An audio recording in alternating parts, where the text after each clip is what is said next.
Makanya kemarin soal peringatan Natal, orang masih berdebat dari zaman dulu sampai hari ini. Apa hukumnya mengucapkan selamat Natal? Barangkali Bang Imam tahu. Kalau saya melakukan Idul Fitri, Pak, orang pertama kali yang datang silaturahmi ke tempat saya itu pendeta, Pak. Gus, minal aidin wal faizin ya. Pendeta loh bisa ngomong minal aidin wal faizin. Bahkan taqabbalallahu minna wa minkum taqabbal yang karim. Walaupun dia bisa ngomong barangkali nggak tahu artinya. Tapi ini keren. Maka begitu perayaan Natal, saya orang yang pertama kali datang ke rumah pendeta. Pak pendeta selamat. Apakah kemudian hanya gara-gara saya mengucapkan selamat Natal, saya menjadi kafir? Tidak semudah itu, Ferguson. Pak Pangdam, saya ceramah di gereja, begitu saya keluar, trending, Miftah kafir. Gara-gara masuk ke tempat ibadah orang lain. Lah saya bilang, kalau gara-gara masuk ke tempat ibadah orang lain dianggap kafir, berarti orang Jawa Tengah dan Jogja banyak yang kafir, Pak. Kenapa? Karena masuk Prambanan dan Borobudur. Makanya kalau besok Pak Isran masuk gereja gara-gara ada peringatan di situ dibilang kafir, gampang Pak, syahadat lagi, selesai. Gitu. Kayak beberapa yang kita lihat di medsos, orang mempermasalahkan lagu naik-naik ke puncak gunung. Naik-naik ke puncak gunung, tinggi-tinggi sekali. Kiri kananku lihat semua banyak pohon cemara. Ini katanya lagu gereja. Kenapa? Karena pohon cemara. Lah ya dari dulu Pak, yang namanya naik gunung itu adanya pohon cemara, bukan pohon kurma. Sampai banyak orang Islam yang kemudian mengharamkan menanam pohon cemara, katanya lambang Natal. Loh, kamu nggak pernah ke Swiss, di Monti Tlis itu, dengan ketinggian sekian, kemudian dengan kedinginan minus 20 derajat, satu-satunya pohon yang mampu bertahan di kedinginan itu adalah pohon Natal. Dengan pohon cemara. Itulah alasan kenapa pohon cemara dijadikan lambang Natal. Kalau kemudian orang Islam mengharamkan menanam pohon cemara, pertanyaan saya, sejak kapan pohon itu punya agama? Saya masih ingat betul sebelum Mas Deddy Corbuzier itu masuk Islam dengan saya, ada stand up komedi namanya Coki Muslim, Pak. Itu membuat bahan stand up masak daging babi dengan kurma. Dibully ini Pak orang, bunuh, penistaan, dan lain sebagainya. Saya ditanya sama Dedi, menurut Gus ini penistaan apa enggak? Penistaannya dari mana? Apakah kalau kurma itu pasti identik dengan Islam? Apakah daging babi itu pasti Nasrani? Enggak Pak. Apakah yang makan daging babi itu mesti orang Kristen? Enggak, teman saya yang Islam banyak Pak, tapi sembunyi-sembunyi. Apakah yang makan korma ini pasti orang Islam? Orang-orang Yahudi, Nasrani di Timur Tengah, mereka juga makan korma. Karena memang budaya mereka. Memang salah kamu satu saya bilang. Apa salahnya? Gara-gara kamu bilang, kalau daging babi dimasak dengan korma, maka berpotensi cacing pitanya menjadi mu'alaf. Lah ini kamu salah saya bilang.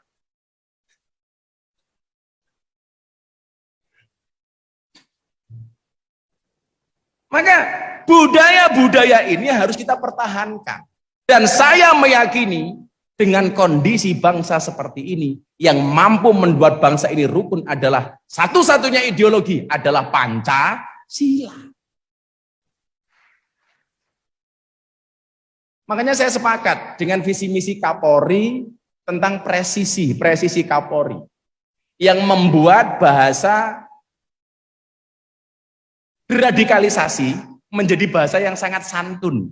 Namanya apa? Moderasi beragama. Moderasi beragama. Ini sebenarnya Pak Kapolda, saya waktu ketemu Bang Sig itu beliau bilang, Gus, teman-teman anggota itu dipahamkan lah. Jangan sampai kemudian kawan-kawan kita yang hari ini kesadaran beragamanya itu tinggi karena COVID takut mati, itu kemudian belajar dari guru yang salah. Saya besok Pak tanggal 24 itu bikin pengajian circle-nya Nikita Mirzani. Jadi orang-orang yang dianggap nyeleneh, dianggap kontroversi dan lain sebagainya, saya kumpulkan teman-teman artis itu. Pemahaman saya sederhana.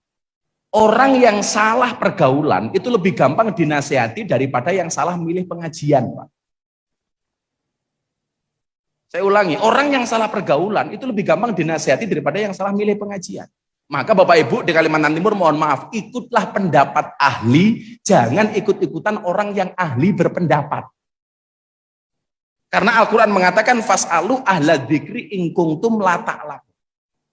Lah, kecenderungannya ada beberapa teman-teman anggota baik di TNI maupun Polri, karena ketakutan dia tentang kematian, belajar agama dengan cara yang salah, Pak Pangdam. Saya pernah mendapati sebuah batalion itu ngundang ustadz yang ustadznya anti NKRI karena terprovokasi dengan postingan yang ada di media sosial. Dan ini berbahaya terhadap integritas negara kesatuan Republik Indonesia. Makanya kalau saya itu nyantai banget, Pak. Tetangga saya Natalan, saya diajak piknik ke Parangtritis pakai bis kota, ya saya datang, saya dijemput pakai bis. Begitu saya naik bis, saya bilang bismillah. Pendeta protes, sorry Gus, kita tidak naik bismillah, tapi bis kota. Oh ya benar Pak. Kalau saya santai banget Pak. Begitu jalan, hujan lebat, di jalan banyak petir, dar. Teman saya pendeta bilang, haleluya, haleluya. Saya bilang, Anda salah Pak Pendeta, itu bukan haleluya, tapi halilintar. Oh iya, dia bilang. Indah Pak bangsa ini Pak. Begitu turun Pak Gubernur, di Pantai Parangtritis saya pakai sarung, lupa, nggak pakai celana dalam. Sarung saya membuka kena angin. Pendeta bilang, wow. Saya bilang sama pendeta, salah pendeta ini bukan wow, tapi alif.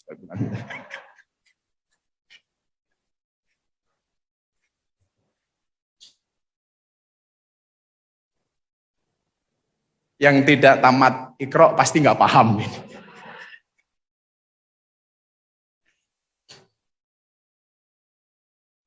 Dan salah satu bukti karakteristik bangsa ini dengan segala integritinya adalah mempertahankan budaya yang ada.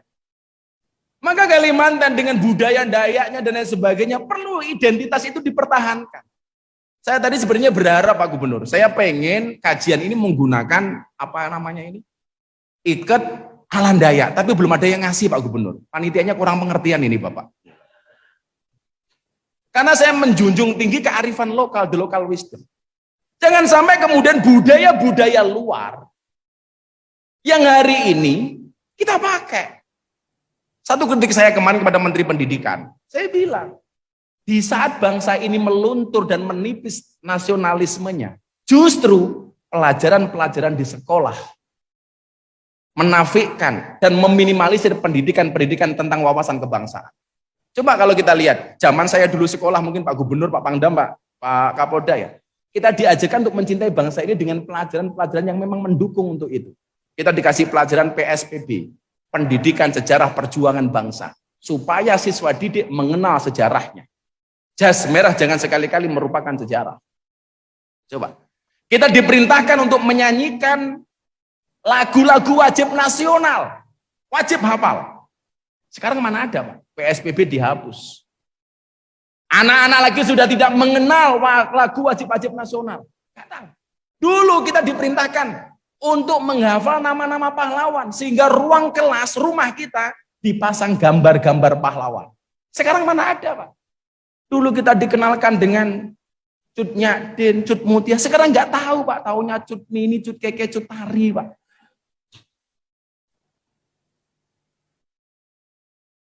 Dan ini saya pikir Pak Gubernur mohon izin, alangkah indah kalau kemudian kearifan lokal atau muatan lokal di pendidikan sejarah kita sampaikan kepada anak-anak. Kenapa? Karena arah pendidikan nasional hari ini hanya bertujuan dan fokus kepada mata pelajaran yang dijadikan ujian akhir nasional. Saya sangat kaget ketika ada seseorang selebgram nge-tag saya di Instagram. Awas, hati-hati, lagu musyrik. Saya kaget. Ternyata yang dimaksud dengan lagu musyrik itu apa Pak? Padamu negeri kami berbakti. Kenapa? Karena dia memahami inna sholati wa nusuki wa mahyaya wa mamati lillahi rabbil alamin. Karena hidupku, matiku, ibadahku semuanya hanya untuk Allah. Maka lagu ini bertentangan dengan ayat ini. Ini yang namanya jaga sembung bawa golok, nggak nyambung blok. Dan pemahaman ini sangat mengerikan. Maka karakter kita sebagai budak bangsa Indonesia adalah mempertahankan kulturnya, mempertahankan budayanya. Maka tadi Pak Sarwana bilang, saya suka Gus Miftah karena kemana-mana tidak seperti Kiai. Ini budaya Pak. Bedakan mana budaya, mana agama. Hari ini orang banyak gagal paham membedakan budaya dan agama. Contoh yang paling gampang, perintah menutup aurat, itu Al-Quran, ayat. Tetapi bagaimana cara menutupnya adalah budaya. Songkok yang Pak Gubernur pakai, Pak Wagub pakai, itu budaya, Pak. Maka namanya songkok nasional, bukan songkok Islam. Berarti orang non-Islam boleh pakai songkok? Boleh. Begitu perintah Al-Quran, tutup auratmu. Bagaimana orang Arab menutup aurat? Mereka menutup auratnya dengan menggunakan jubah. Pertanyaannya adalah, begitu masuk Kalimantan, haruskah kita menggunakan jubah? Enggak. Boleh pakai jubah? Boleh. Tapi tentunya sesuai dengan kondisi. Pekerjaan narik becak di alun-alun Kalimantan Timur, pakai jubah. Naudzubillah min dzalik, narik remnya bisa salah. Itu budaya, Bu. Baju yang dipakai orang soleh katanya baju muslim, itu bukan baju muslim, Pak, itu namanya baju koko. Itu bajunya orang Cina, maka namanya koko. Kalau baju Islam barangkali namanya baju gus-gus, Pak. Ini budaya. Maka konsep saya berdakwah adalah membudayakan agama, bukan mengagamakan budaya. Karena antara agama dan budaya itu bisa selaras. Bangga dengan budaya kita masing-masing, dengan budaya bangsa Indonesia. Maka Bung Karno pernah berpesan, jadilah orang Hindu, tapi jangan pernah jadi orang India.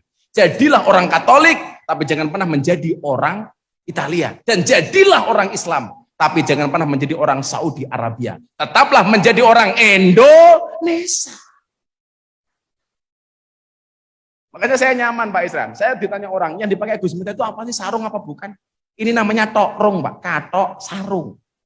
Dari depan kelihatan seperti celana, dari belakang kayak sarung. Ya saya nyaman saja. Saya nggak kebayang kalau Pak Ihsan pakai seperti ini. Nggak penting sarungnya, Pak, yang penting isinya. Kira-kira begitu.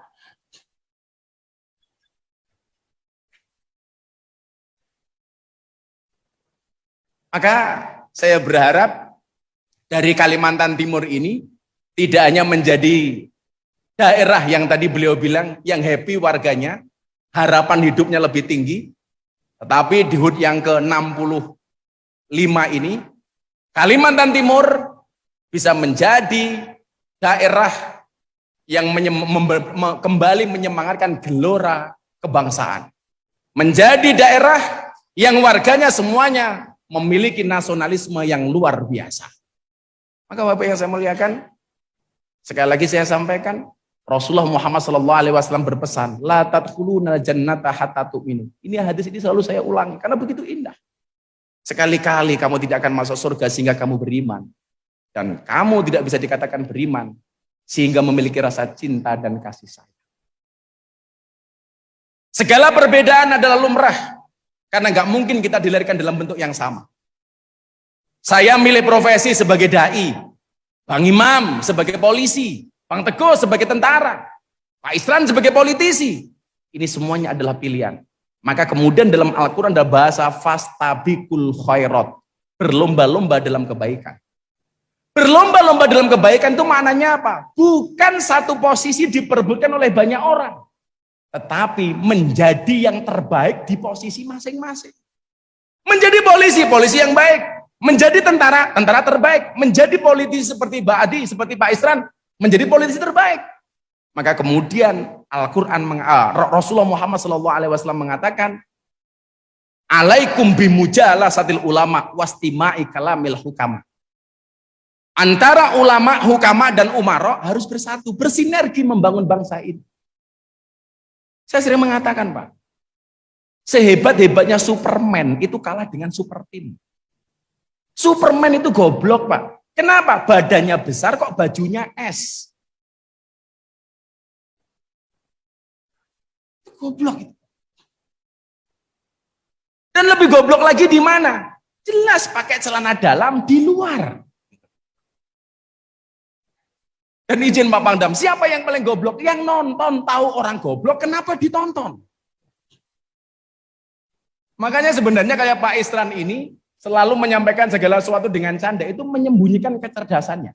Karena saya ingat satu quote, kecerdasan itu seperti celana dalam, boleh dipakai tapi nggak usah dipamerkan. Lah kira-kira seperti itu.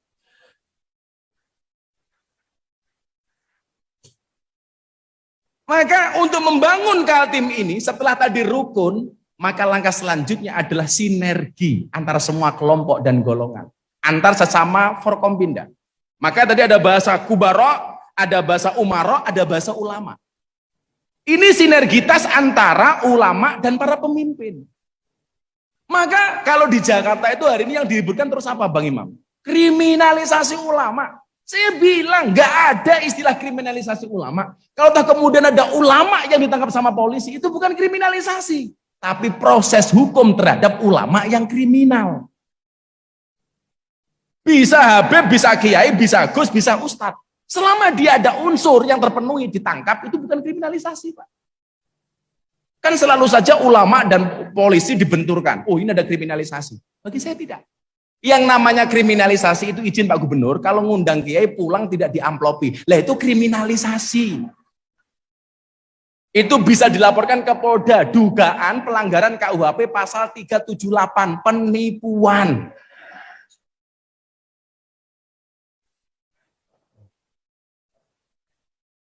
Dikasih kok Gus, tapi isinya cuma sedikit, pasalnya beda Pak, 352 perbuatan tidak menyenangkan.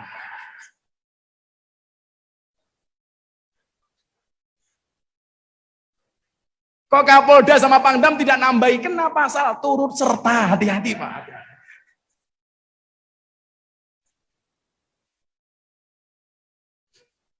Sinergi. Maka alaikum bimujalasatil ulama. Boleh nggak ulama itu ngeritik gubernur? Boleh. Tapi dengan cara etika yang baik. Watawasobil haq, watawasobil sobar.